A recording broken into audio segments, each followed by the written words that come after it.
कर्नाटक चुनाव में महीने भर का समय बचा है और इस बीच राज्य के फॉर्मर चीफ मिनिस्टर और कर्नाटक में बीजेपी के सबसे बड़े नेता येदियुरप्पा ने बहुत बड़ा बयान दिया है। उन्होंने कहा है कि वो हिजाब और हलाल जैसे मुद्दों का समर्थन नहीं करते। उन्होंने ये बात इंडियन एक्सप्रेस के साथ एक एक्सक्लूसिव इंटरव्यू में कही है। मैंने आपको अपनी कई स्टोरीज में बताया है कि राज्य में जरूरी चुनावी मुद्दों पर धर्म से जुड़े मुद्दे हावी रहे हैं। ऐसे में चुनाव के चंद दिनों पहले येदियुरप्पा के ऐसे बयान के क्या मायने हैं वो तलाशेंगे इस स्टोरी में। लेकिन सबसे पहले ऐसी ही स्टोरीज के लिए आप अनकट को फेसबुक, यूट्यूब और इंस्टा पर फॉलो और सब्सक्राइब जरूर कर लीजिएगा। जिस राज्य में बीजेपी के नेता मस्जिद से माइक उतरवाने और हलाल मीट को बाइकआउट करने जैसी बातें लगातार करते आए हैं, जिस राज्य में शुरू हुआ हिजाब का मुद्दा शिक्षण संस्थानों से निकलकर सुप्रीम कोर्ट तक पहुंच गया, उस कर्नाटक में बीजेपी के सबसे बड़े नेता BS येदियुरप्पा कह रहे हैं कि हिंदू मुसलमानों को भाई बहन की तरह रहना चाहिए। कर्नाटक को हिलाकर रख देने वाले हिजाब और हलाल जैसे मुद्दों को उन्होंने बेमतलब का बताया है। इंडियन एक्सप्रेस के एक इंटरव्यू में उनसे सवाल किया गया कि हिजाब और हलाल जैसे मुद्दों को पार्टी ने किस तरीके से संभाला, उस पर उनकी राय क्या है। जवाब में वो बोले कि ऐसी चीजों का वो समर्थन नहीं करते हैं। येदियुरप्पा का ये बयान कोई छोटा मोटा बयान नहीं है और इसे माइनॉरिटी आउटरीच के पॉइंट ऑफ व्यू से भी देखा जा सकता है। इसकी वजह यह है कि हाल ही में पीएम नरेंद्र मोदी जब दिल्ली के एक चर्च पहुंचे तो इसकी खूब चर्चा हुई।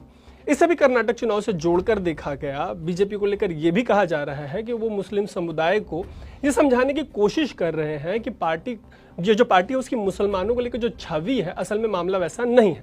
बीजेपी के मुस्लिम आउटरीच को लेकर अनकट पर कई स्टोरीज हुई हैं, उनका लिंक मैं आपको इस स्टोरी के यूट्यूब पोस्ट के डिस्क्रिप्शन में दे रहा हूँ। लौटते हैं इस पर कि येदियुरप्पा ने और क्या कहा है और फिर उनके मायने तलाशने की कोशिश करेंगे। हिंदू मुसलमानों के भाई बहन की तरह रहने वाले बयान के आगे येदियुरप्पा ने कहा कि उनका शुरू से ऐसा मानना रहा है कि दोनों को मिलकर रहना चाहिए। हिजाब और हलाल जैसे मुद्दों पर उनका कहना है कि ये बेमतलब के मुद्दे थे और वो ऐसे मुद्दों का समर्थन नहीं करते हैं।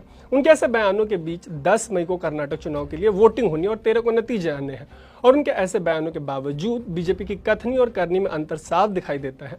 दरअसल एक तरफ तो येदियुरप्पा भाईचारे की बात कर रहे हैं, दूसरी तरफ बीजेपी ने यशपाल सुवर्णा को टिकट दिया है। यशपाल वो नेता हैं जो हिजाब बैन के मामले में पार्टी के सबसे वोकल नेता रहे हैं। मतलब वो सिर्फ हिजाब बैन के कट्टर समर्थक नहीं रहे, बल्कि इस बैन के खिलाफ कोर्ट जाने वाली छात्राओं को उन्होंने एंटी नेशनल तक बता दिया था और उनको टिकट देने के लिए बीजेपी ने अपने 3 बार के विधायक रघुपति भट्ट का टिकट काट दिया। टिकट काटे जाने के बाद भट्ट का हाल ये था कि वो अपने आंसू तक नहीं रोक पाए मीडिया से बातचीत के दौरान।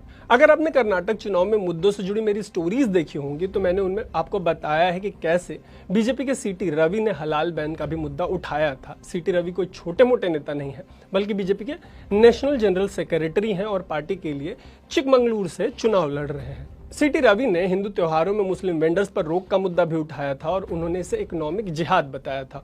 और ये दोनों नेता कोई अपवाद नहीं है। राज्य के sitting chief minister Basavaraj Bommai ने चर्च द्वारा उनको जब न्योता दिया गया था तो ऐसे न्योते के बावजूद वो उनके कार्यक्रम का हिस्सा नहीं बने। ऐसे में जब येदियुरप्पा से बोम्मई के चर्च वाले कार्यक्रम में नहीं जाने से जुड़ा सवाल पूछा गया तो उन्होंने कहा कि वो ऐसे कार्यक्रमों में जाया करते थे, वो मुसलमानों के, ईसाइयों के और अन्य समुदायों के कार्यक्रमों में भी जाते थे। उन्होंने ये भी कहा कि अगर बोम्मई को बुलाया गया था तो उन्हें जाना चाहिए था और उनके मुताबिक ऐसे कार्यक्रमों को ज्यादा अहमियत दी जानी चाहिए। अब कर्नाटक के 4 बार के CM भले ही सुनने में अच्छी लगने वाली बातें कर रहे हो, मतलब येदियुरप्पा जी, लेकिन चुनाव से पहले इन्हीं की सरकार ने मुस्लिम समुदाय के 4% रिजर्वेशन को छीनकर 2% लिंगायत और 2% वोकलिगा समुदाय को दे दिया।